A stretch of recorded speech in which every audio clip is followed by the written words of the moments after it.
बना लिया जो पीडीए की जरूरत पड़ गई सर? मेरे साथी, पीडीए पहले बना, इंडिया बाद में बना।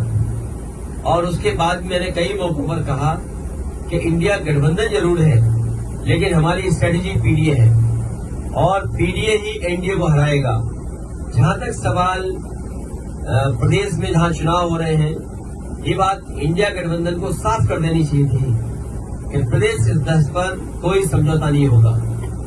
मुझे लगा जब मध्य प्रदेश के नेता ने और उनके जो पूर्व मुख्यमंत्री रहे, उन्होंने हमसे जब बात की और कहा कि आप किन सीटों को चाहते, तो मैंने उत्तर प्रदेश में या मध्य प्रदेश में जो समाजवादी पार्टी की परफॉर्मेंस थी समय समय के चुनाव में, वो पूरी परफॉर्मेंस भेज दी।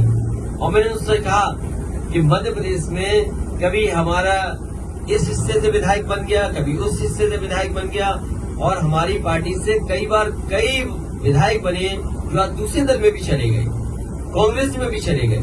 और मैंने याद दिलाया कि जिस समय कांग्रेस को समर्थन की जरूरत थी, उसमें सबसे पहले समाजवादी पार्टी के विधायक ने समर्थन किया था और सरकार बनी थी। हम बीजेपी के खिलाफ हैं और जिस समय भी कांग्रेस के नेताओं से बात हुई, उस समय मैंने कहा कि हम बीजेपी को हराना चाहते हैं, जो हमसे सहयोग लेना चाहो ले लो।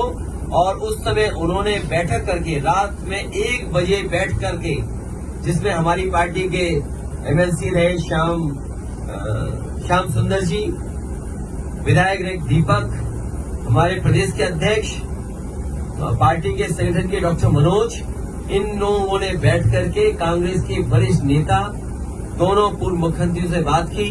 उन्होंने रात के 1 बजे जब मीटिंग खत्म हुई, उन्होंने आश्वासन दिया कि 6 सीटें लगभग आपको दी जा सकती हैं। और वो खबर अखबार में भी छपी।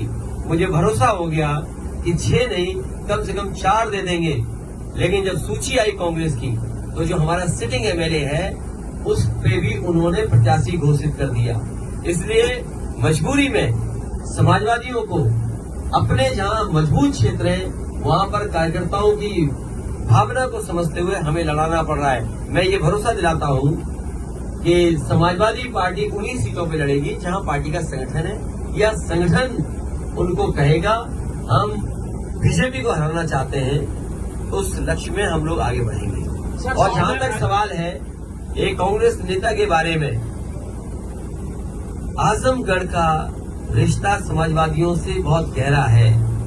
अगर कोई आजमगढ़ पर टिप्पणी करेगा तो वो लोग भी सुनने के लिए तैयार रहे, या फिर सोच समझ करके बोले। अगर अपने बड़े नेताओं से पूछ करके बोल रहे हैं आप, तो बात अलग है। लेकिन अगर आप आजमगढ़ पर कुछ बोलेंगे, जो इमोशन आजमगढ़ से समाजवादियों का है, हो सकता है कांग्रेस का इमोशन रायबरेली अमेठी में भी वही हो। तो हम लोगों ने कभी टिप्पणी रायबरेली अमेठी पे नहीं की, इसलिए उनको सावधान रहना चाहिए। आजमगढ़ जैसी जगह पर उसी तरह के इमोशन का भाव है, इसलिए टिप्पणी करने से पहले बहुत सोचना चाहिए।